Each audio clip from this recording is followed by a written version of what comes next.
detail tonight. 9.5 if you include Sloan.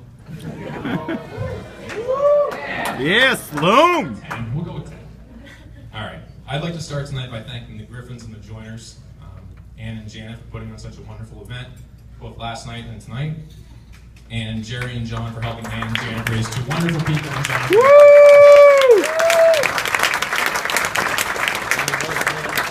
In a moment of weakness and against his better judgment, Jonathan has asked Sean and I to speak tonight. I have known Jonathan for just over 13 years, since the summer of 2001. I will spare you the majority of the details of these 13 years, because Jonathan's check just cleared. Just in time. I also lost half my material when Jonathan delivered a very complimentary speech at my own wedding last October. We could have had a lot of fun tonight. We've got to keep it fair. You're a smart man. When Jonathan and I met, I was 15, almost 16, and had just finished my sophomore year of high school. Jonathan was 14 and had just completed 8th grade at Sacred Heart, about to enroll at Catholic Memorial. Growing up in Norwell, having any friend from Hyde Park, regardless of whether he was a 14-year-old 8th grader, upped your street cred significantly. Not long after meeting Jonathan, I was wearing Timberland boots and flat-brimmed hats, driving my white Plymouth Voyager minivan to Norwell High. If anyone had the pleasure of knowing Jonathan between the years of 2002 and 2006, and I know about maybe a third of you did, you may remember a certain staple of his attire. Every day, John would wear a Red Sox hat, typically backwards, with his nickname, Trey J. Oh, Trey J. Joseph Joyner, very clever, embroidered on the back in old English text. In January of 2006, that hat unfortunately met its demise on the Incredible Hulk roller coaster at Universal Studios in Orlando, Florida. Myself, my sister Maura, Nick Statiris, who are both here tonight, and Jonathan took an unsupervised impromptu trip to Orlando, the result of a collective lapse of sound judgment on behalf of our parents. The four of us rode the Incredible Hulk roller coaster a dozen times, trying to strike just the right pose for the $30 picture they sell you in the back. 11 of the pictures from that day showed sheer joy on all four of our faces. The 12th, which immediately followed the loss of the Trey J hat, to the waters below the Hulk's first towering loop, showed sheer joy on 3 of the 4 faces, and utter despair on the 4th. John, since this is supposed to be the happiest day of your life, I figured I'd try to put you over the top and reunite you with your precious hat. Courtney, you're welcome. Yeah, Brendan! Yeah, Boyle! You got that! Woo!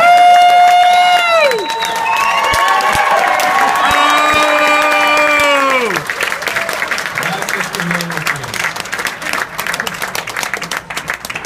The first time I met Courtney, according to John, was the first time they had actually met up outside of work at Med Divines. I went with John to Courtney's apartment off Cambridge Street in Boston, which I'm pretty sure was actually attached to the Red Line. Right? If not, it was rattles a little bit. After meeting her that night and hearing John talk about her in every subsequent conversation between then and now, and Jonathan comes in a close second to my wife when it comes to minutes logged each month, I had a feeling we would all end up here tonight. The two of you have already started your life together, even helping to raise a lovely, handsome, slobbering 4-legged child in Harvard. Tonight is not really a new beginning, but a celebration of the relationship you've shared together and with all of us for years, and an opportunity for all of us to show how much we all care about you. So John and Courtney, on behalf of myself, Softy, Tino, Postman Mark, Walshy, Steve, Shorty, and Waldo, I'd like to raise a toast, I don't have a drink, to John and Courtney.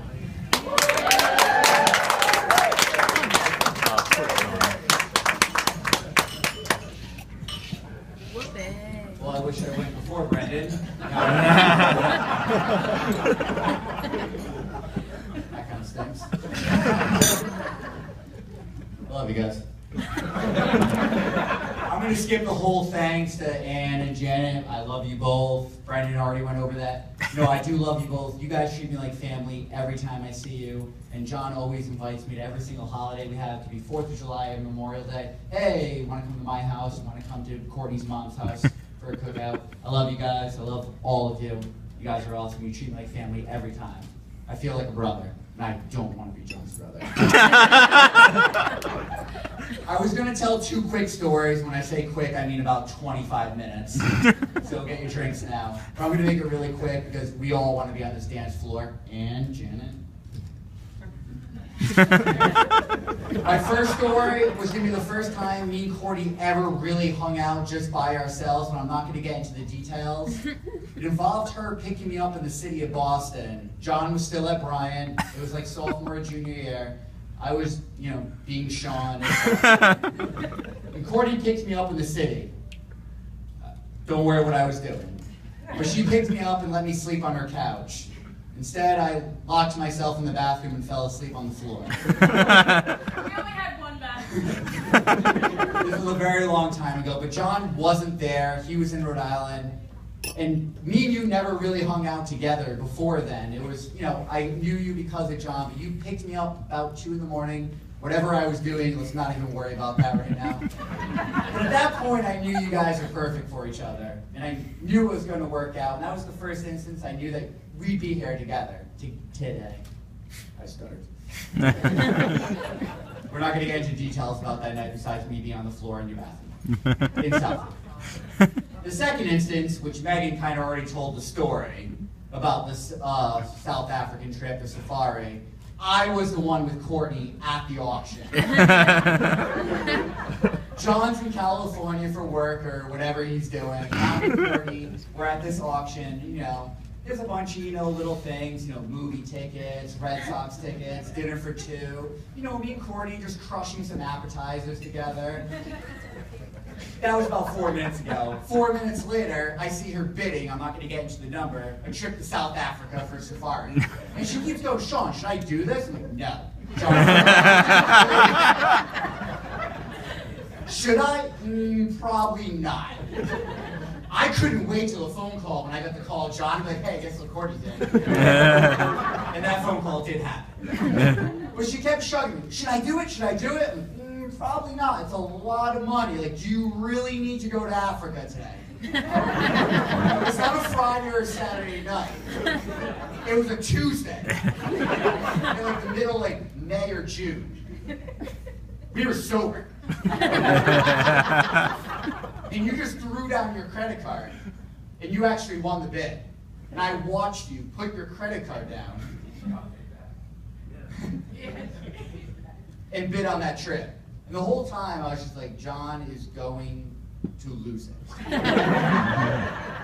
I had no more joy in my life being in your car afterwards. We got come. I can't wait to call John in California. It was like 4 o'clock in the afternoon there. He's still at work. And I remember being in the car like, hey John, guess what Courtney did?